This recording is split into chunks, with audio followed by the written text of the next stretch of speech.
जय माता दी।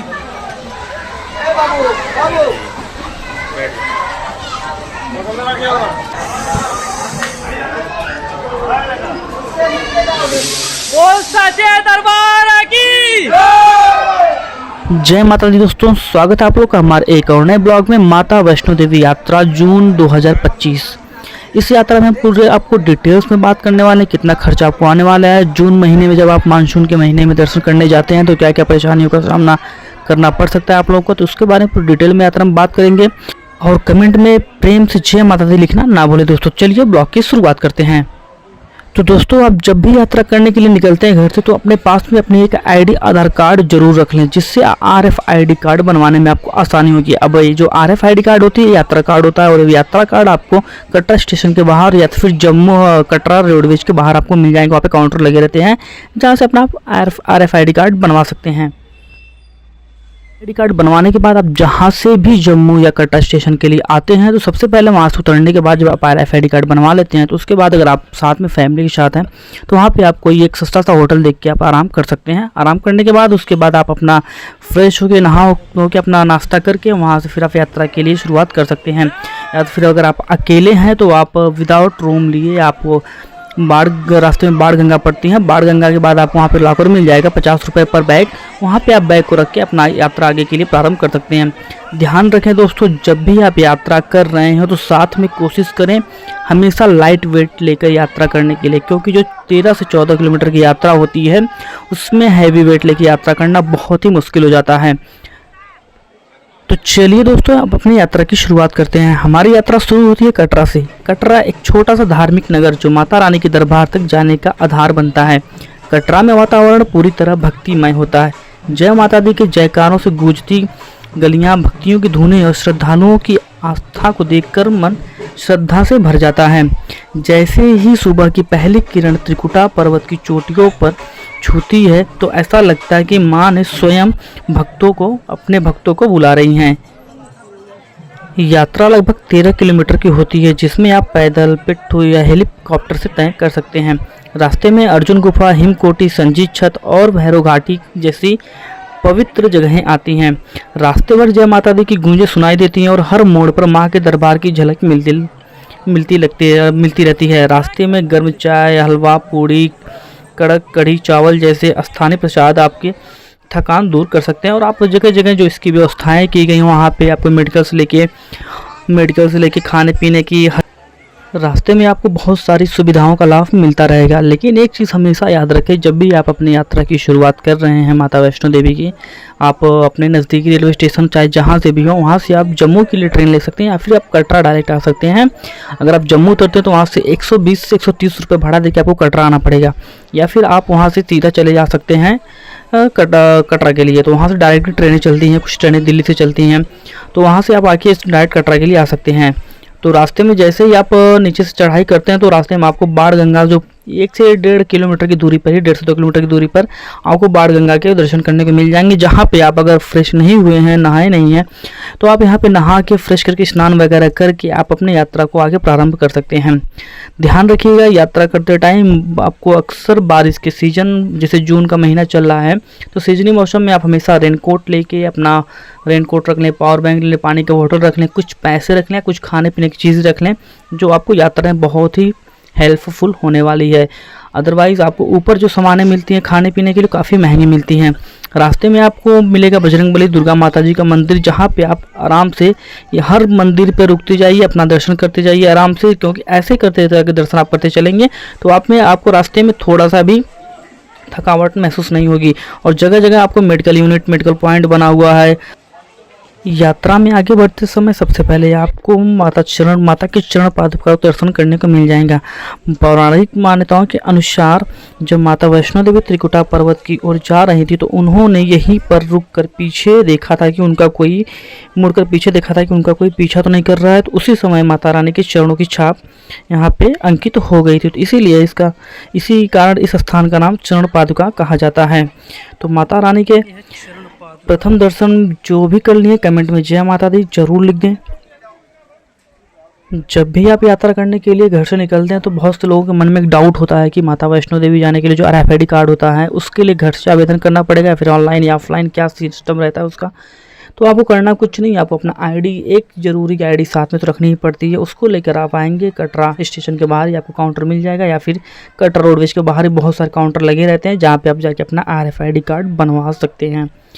तो जून महीने के मानसून फिलहाल हम जब चल रहे हैं तो यहाँ पे बारिश का भी सीजन है, बारिश भी हो रही है, हल्का भीग भी चुके हैं। तो अक्सर आप कोशिश करिएगा कि जो लोग अपने दिल के पेशेंट हैं या फिर हार्ट के पेशेंट हैं या उन्हें हृदय रोगी कोई ऐसा लगा हुआ है, हृदय से रिलेटेड कोई बीमारी है, तो आप सीढ़ियों का प्रयोग ना करें। और ये चीज़ हर जगह लिखी गई है सीढ़ियों का उपयोग करते समय, तो कोशिश करें आप जितना हो सके पैदल रास्ते का यूज़ करें, उपयोग करें। अगर आप स्वस्थ हैं शरीर से तो ही आप सीढ़ियों का यूज करके अपना यात्रा आगे प्रारंभ करते रहें, कंटिन्यू करते रहें। यहाँ पे देख सकते हैं बहुत से लोग जो सीढ़ियों का उपयोग करते हैं उनकी बॉडी थक जाती है बहुत जल्द ही।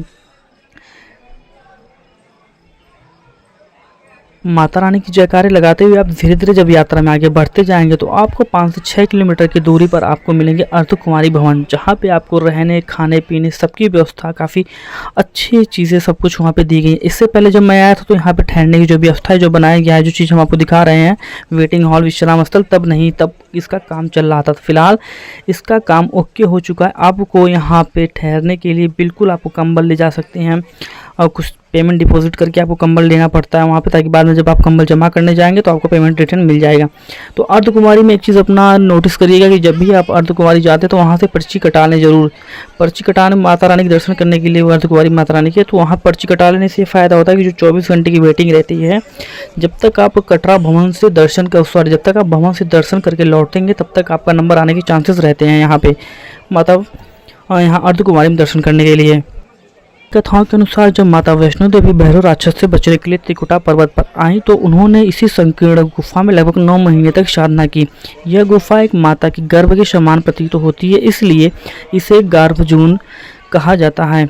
मान्यता है कि जो भी भक्त इस गुफा से होकर निकलते हैं उन्हें ऐसा लगता है कि वैसे माँ के गर्भ से फिर जन्म ले रहे हों। अर्धकुमारी की जो स्थिति, यह स्थान कटरा से लगभग 4.5 किलोमीटर की दूरी पर है और जो मुख्य मंदिर है यहीं से उसका रास्ता जाता है कटरा भवन के लिए जाने के लिए। तो रास्ते में जब आप अर्धकुमारी से निकलते हैं तो जो आपकी यात्रा होती थोड़ा आसान हो जाती है रास्ते में की, क्योंकि जब कटरा से आप अर्धकुमारी तक आते हैं तो जो रास्ते हैं उसको पहाड़ को काट के बनाए गए हैं, थोड़ा जटिल रास्ते हैं, चढ़ने में परेशानी होती है। लेकिन जब आप अर्धकुमारी से निकलते हैं भवन के लिए तो आपको रास्ता एकदम फ्लैट मिलता है।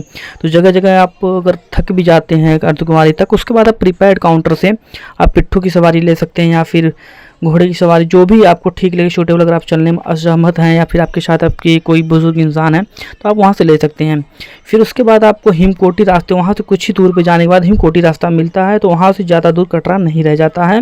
बस आप लोग अपने मन में माता रानी की जयकारे लगाते हुए धीरे धीरे अपनी यात्रा को प्रारंभ रखेंगे तो माता रानी की कृपा से आप लोग कोई दिक्कत नहीं होने वाली। बस एक चीज़ का हमेशा नोटिस करिएगा, साथ में पानी की बोतल और हल्की सामान लेके हल्का वेट लेके हमेशा यात्रा करें। यात्रा से जुड़ी हुई कोई भी जानकारी के लिए आप हमें कमेंट कर सकते हैं। तो फाइनली दोस्तों, अब हम माता वैष्णो देवी के दर्शन हमको होने लगे हैं सामने से। अभी फिर भी यहाँ से 2 से 3 किलोमीटर रह गया है, दिखता तो सामने ही है लेकिन चलते चलते लोगों की हालत ख़राब हो जाती है। वहाँ पे जो लोग श्रद्धा से आते हैं उनको माता रानी कभी एहसास तक नहीं होने देते कि नहीं वहाँ पे उनको ज़्यादा टाइम लग रहा है। अब देखिए माता रानी के दर्शन कर लीजिए, कमेंट में जय माता दी लिखना ना भूलें। फाइनली दोस्तों, अब हम भवन के नज़दीक पहुंचने वाले हैं। अब ज़्यादा दूर नहीं रह गया हमारा भवन। माता रानी के दर्शन होने में अब ज़्यादा समय नहीं बचा है, आधे से घंटे के अंदर हमारा दर्शन होने के पूरी चांसेस है।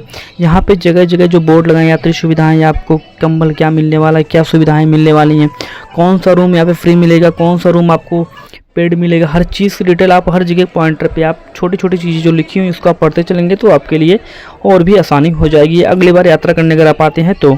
और जगह जगह इतनी चेकिंग पोस्ट बनाए गए हैं कि आपको चेकिंग पोस्ट के नाम पे तो क्या ही बताएं, वहाँ पे कुछ नहीं, बस फॉर्मेलिटी पूरी की जाती है चेकिंग पोस्ट के नाम पे। वहाँ पे आपको अंदर लेके जाते हैं, बस कुछ नहीं होता, बस आपको उसमें से क्रॉस करना होता है, बस यही चीज़ होती है।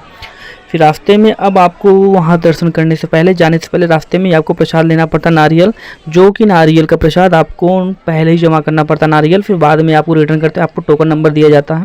रिटर्न होते टाइम आप टोकन नंबर से अपना नारियल ले सकते हैं। बाकी प्रसाद माता के भवन तक जाती है, माता के मंदिर तक जाते हैं, अंदर तक एकदम। जैसे ही आप भवन पहुंचते हैं और एक अलौकिक शांति महसूस होती है। गुफा के अंदर 3 पिंडियों के दर्शन होते हैं, महाकाली, महासरस्वती और महालक्ष्मी। इन पिंडियों के सामने खड़े होकर हर भक्त का सिर श्रद्धा झुक जाता है।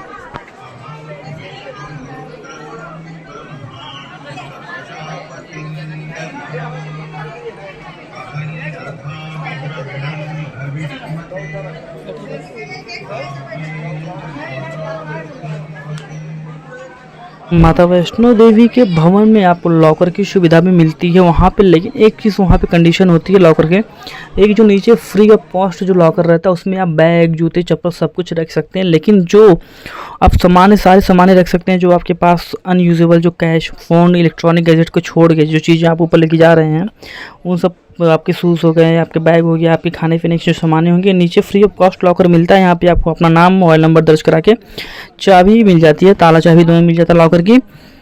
लेकिन जब मैं यहाँ पे गया तो मुझे मोबाइल रखने के अलावा पहले पूछा गया कि आपके पास फ़ोन है या फिर बैग है, तो मैंने कहा मेरे पास बैग तो नहीं है बट फ़ोन है। तो उन्होंने कहा फ़ोन के लिए आप नेक्स्ट काउंटर पे जाइए वहाँ पे। तो यहाँ पे मैंने जब पूछा तो भैया ने बोले कि अगर आपको जो बैग, आपका फ़ोन या इलेक्ट्रॉनिक गैजेट रखना है तो आप यहाँ पे मत रखिए, यहाँ पे केवल बैग और शूज़ अलाउज हैं।